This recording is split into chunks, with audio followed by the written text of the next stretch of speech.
Hey guys, what's going on? Ange here from Ange's RCs. So today I'm going to be reviewing something else, and that is the Maverick Strada XT. So let's check it out. Alright guys, so we're going to have a look at the Maverick Strada today. So this isn't actually mine, this is my neighbour's, and he's only taken it out on about 1 or 2 runs, and he's already got some issues with it. So we're going to have a look at them. He's got no front drive. So let's take a look what's going on. Alright, so I've got the cover off.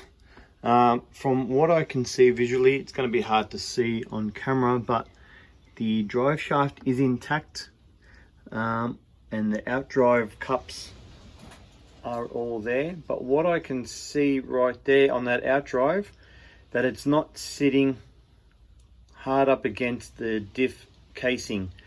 So to me it looks like the front grub screw on that outdrive has come loose and it's shifted forward, so it's probably jumped off the shaft of the pinion drive.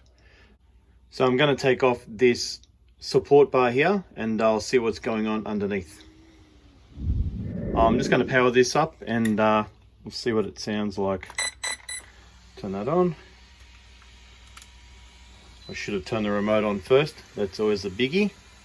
All right, let's have a look here.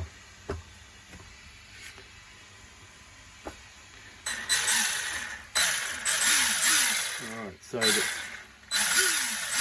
the rear is running. Nothing on the front. That drive shaft is, let's have a look here. Let's have a look in there.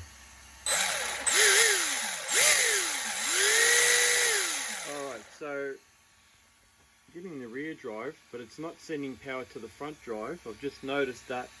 Let me just turn this off. See that grub screw at the back? It has actually come loose.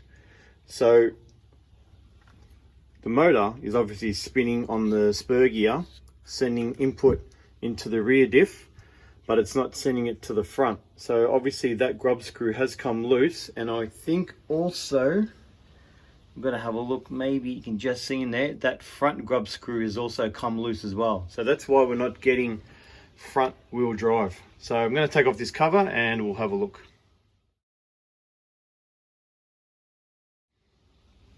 Alright guys, I've got that cover off. Now as you can see, it's very obvious that grub screw has actually come loose, and the front one is actually slipped off the pinion shaft, the input shaft.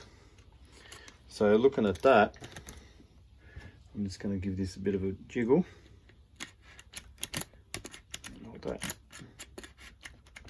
Yeah, look at that. That is all come loose. Now, when you buy any RC car from factory, it's best always to go through all the screws everywhere, especially on the outdrives. They don't put any Loctite, they just screw them in by hand very lightly, but it is recommended to actually run some Loctite. So I've got some Loctite here. I'm going to put a little bit of Loctite on there. This is removable Loctite, so this isn't permanent. You do not want permanent Loctite, or else you're going to need heat to get it off. So what we're going to do, we're going to just temporarily screw them back in by hand. And then we'll see if we are getting drive on the front drive there, on the front diff. And if we are, then I'll tighten all that up with some Loctite and we'll get this thing running. So I'll just show you how loose they were. I literally just touched this. So I haven't even turned it yet. And that's how loose it is. Like literally, that's just touching the shaft. And that's how loose it is. You can just see the hex screwdriver just moving there. So that's how loose they were. So we need to get all these tightened up with some Loctite in there. One other tip guys is when you are tightening these up on the input shaft, there is a flat spot. See that? There is a flat spot on these input shafts. Make sure the grub screw is sitting on that flat part. If it's sitting on the rounded bit, it's not going to hold, and it's just going to keep on spinning off. So make sure it is seated, the grub screw is seated on that flat spot there. All right, guys, I have tightened up the grub screws on the outdrives. So as you can see, they're only just hand tight for now, so we're just going to give it a quick test run. I'll just turn this, so as you can see, that's turning now, and that front one is turning also. So what I'm going to do, I'm just going to power this up. This time I will turn on the remote control first, then the car second. All right, let's have a look here. I'm just going to throttle up.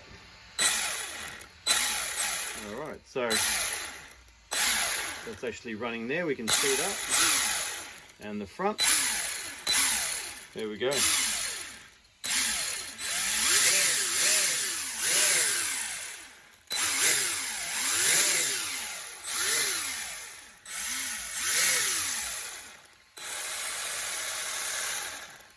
Alright, another thing I've noticed as well is I don't really like the way the pinion is sitting. This is factory. The pinion is sitting with the spur gear offset. I don't like that because this is a plastic gear.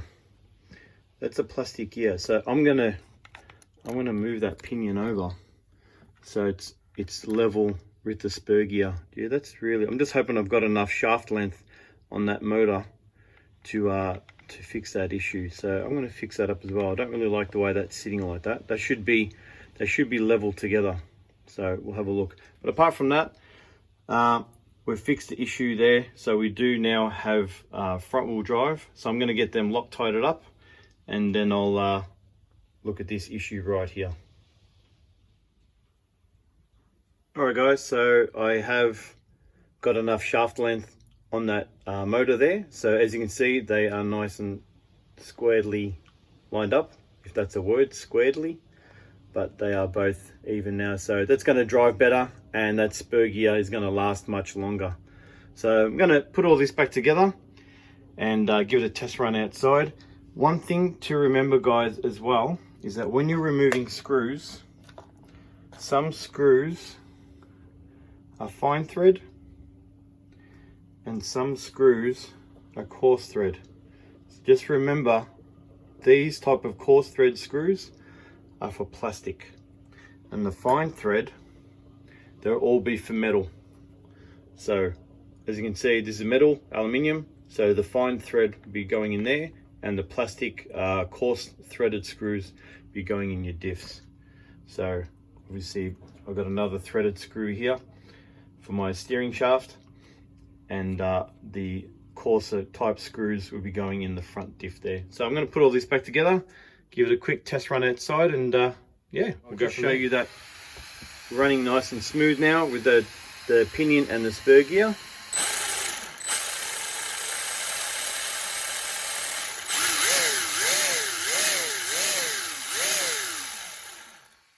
That's running really nice.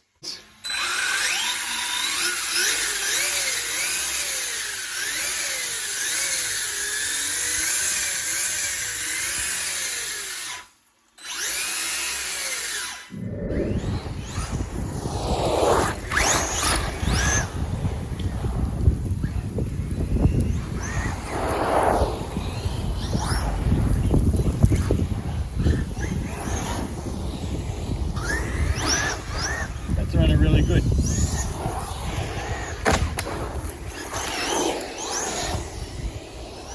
I'm happy with it. I think my neighbour's going to be happy, so yeah. Good little car to drive around. I do recommend 2S, but got this on 3S. It's more than enough power for this little thing. It's got a lot of power.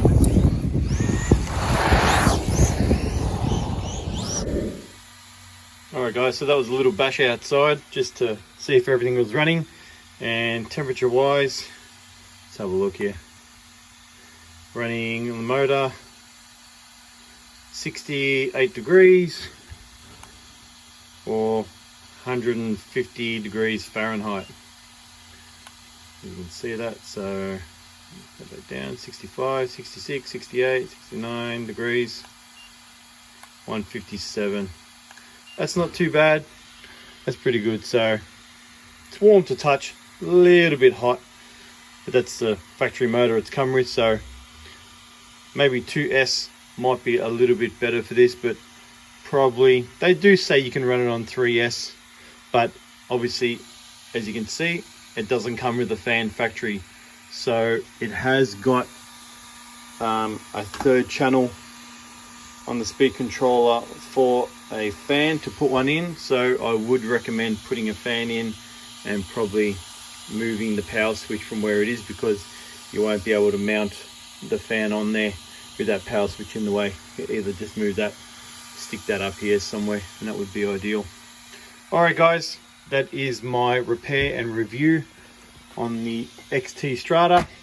Hope you enjoyed it, and I'll see you on the next video, which will be my nitro to electric conversion on the HSP Gladiator. Alright guys, I'll see you then.